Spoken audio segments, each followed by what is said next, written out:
அதாவது 1 AM போய் நான் ஒரு படம் பார்த்தேன். 1 AM என்ன போய் படம் பார்த்தேன்? அந்த படம் பேரே 1 AM தான். அதான் இந்த படத்தோட கதை என்னடா அப்படின்னு கேட்டோம்னா, இது வந்து ஒரு பேய் படம். பேய் படம்லாம் தாண்டி இது வந்து ஒரு உண்மை சம்பவம். உண்மையாக நம்ம நடந்த ஒரு இன்சிடென்ட்டு, பல பேப்பரில் பார்த்துருப்போம், டிவி ஷோலாம் பற்றி பேசியிருக்காங்க. நடந்தது என்ன அப்படிலாம் பேசியிருப்பாங்க.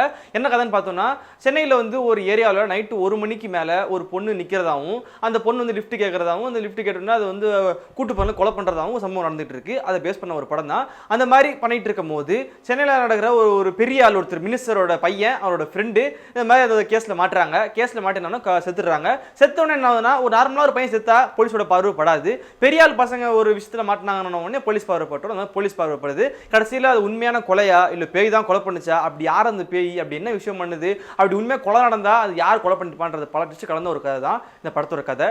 இந்த படத்தில் நடிச்சவங்க வந்து ஹீரோ ஹீரோயின்லாம் இல்லாமல் எல்லாருமே கேரக்டர் ஆர்டிஸ்ட். மோகன் ஒருத்தர் பார்த்தேன். இந்த மாதிரி பலர் வந்திருப்பாங்க. எல்லாருமே வந்து அவங்களோட கேரக்டர் ரொம்ப சூப்பராக கொடுத்து போயிருக்காங்க. முக்கியமாக இந்த படத்தில் வந்து எனக்கு தெரிஞ்ச ஒருத்தர் இருந்திருக்காரு, எங்கள் ப்ரொடியூசர் திலீப். அவர் வந்து நம்ம நிறைய வீடியோவில் பார்த்து இருந்திருப்பீங்க. குண்டா இருந்திருப்பார், புஸ் புஸ் புஸ்ன்னு அமுல் பேபி மாதிரி இருப்பார். அவர் தான் இந்த படத்தில் நடிச்சிருக்காரு. காமெடினா first time. Brother congratulations, first time நடந்திருக்காரு ஸ்க்ரீனில். என்ன எப்போ ஓகே, இட்ஸ் ஓகே. பட் வந்து நான் எங்கள் சேனலுக்கு நான் ப்ரமோட்லாம் பண்ணல. அவர் ஃபஸ்ட்லேருந்து கடைசி வரைக்கும் வருவார். ஒரு பேய் படம்னா வந்து பேய்க்கு மட்டும் தான் முக்கியத்துவம் தராமல் ஒரு காமெடி ட்ராக் கொடுத்து அதையும் நல்ல ஸ்கோர் கொடுத்துருக்காங்க. முக்கியமாக ஒரு பேய் படம்னா வந்து அதுக்கு ஒரு பெரிய ப்ளஸ் என்ன இருக்குன்னா, ஒன்று டேரக்டர், இன்னொன்று சினிமோட்டோகிராஃபர், அடுத்து மியூசிக்கு. சினிமோட்டோகிராஃபி ஓகேவா இருந்தாலும் டேரக்டர் ஓகேவா இருந்தாலும் பேய் படம்னா சில பல சருத்து சாங்கீத சம்பிரதாயம்லாம் இருக்கும். என்னென்னு பார்த்தோம்னா வந்து செம்ம சவுண்டு வருது, அமானுசமான சவுண்டு வரும், ஜலஜலதான் ஓடுறதாகட்டும், கார் சவுண்டாக இருக்கும், ஒருத்தர் பாப்பாரு நிப்பா டங்கு டங்கு சவுண்டாகட்டும், இந்த மாதிரி பல விஷயங்கள் இருக்கும். முக்கியமா அந்த படத்துல வந்து பாட்டு இல்ல. இப்போ ஒரு படத்துல பாட்டு இல்லனா பேக்ரவுண்ட்ல நீங்க வர்க் பண்ணியிருந்தீங்கன்னா இன்னும் கொஞ்சம் அந்த பூஸ்டப் ஆயிருந்திருக்கும். நம்ம பார்க்கும்போது லைட்டா பயம் வந்துருக்கும். அதுலயும் அவங்க வர்க் பண்ணாம என்ன ஆச்சுன்னா, பேக்ரவுண்ட்ல ஸ்கோரும் கம்மியா கொடுத்து நம்ம பார்க்கும்போது இருக்கிற கொஞ்சம் பயமும் போயிருது. அடுத்து ஒரு பெரிய மைனஸ் இந்த படத்துல பார்த்தோன்னா, ஒரு படத்தோட சினிமோட்டோகிராஃபி ஓகே, அது காமிக்கிற விஷுவலா இருக்கும். அந்த சினிமோகிராஃபிக்கு அப்புறம் சில பல ஒர்க்லாம் இருக்கு, நம்ம ஸ்கிரீன்ல உட்காந்து பண்ண வேண்டியதா இருக்கும். அந்த ஒர்க்லாம் பண்ணோம்னா பெரிய ஸ்கிரீன்ல பார்க்கும்போது செம்மையா இருக்கும். அந்த மாதிரி எந்த ஒரு ஒர்க் இல்லாம லோ பட்ஜெட்டுக்கு உண்டான ஒரு சமுதாயம்லாம் ஒன்று இருக்கு. இந்த மாதிரி படங்கள்லாம் இப்படிதான் இருக்குன்ற ஒரு ஐடென்டிஃபை இருக்கும். அதுக்கான ஒரு படமா அப்படி அச்சஸ் எல்லாம் அப்படி தெளிவா பார்த்த மாதிரி இந்த படமா இருந்துச்சு. ஏன்னா இப்போ எப்படி சொல்றது, ஒரு ஆக்டர் எஃபெக்ட்ஸ்ல ஒரு கலர் விஷயங்களாகட்டும், நிறைய விஷயங்கள்லாம் வந்து ரொம்ப டல்லா, ஒரு சின்ன ப்ராஜெக்ட் படம் பார்த்தா எப்படி இருக்கும், அது ஒரு ஃபுல்ஃபில் இந்த படத்தில் இருக்கும்.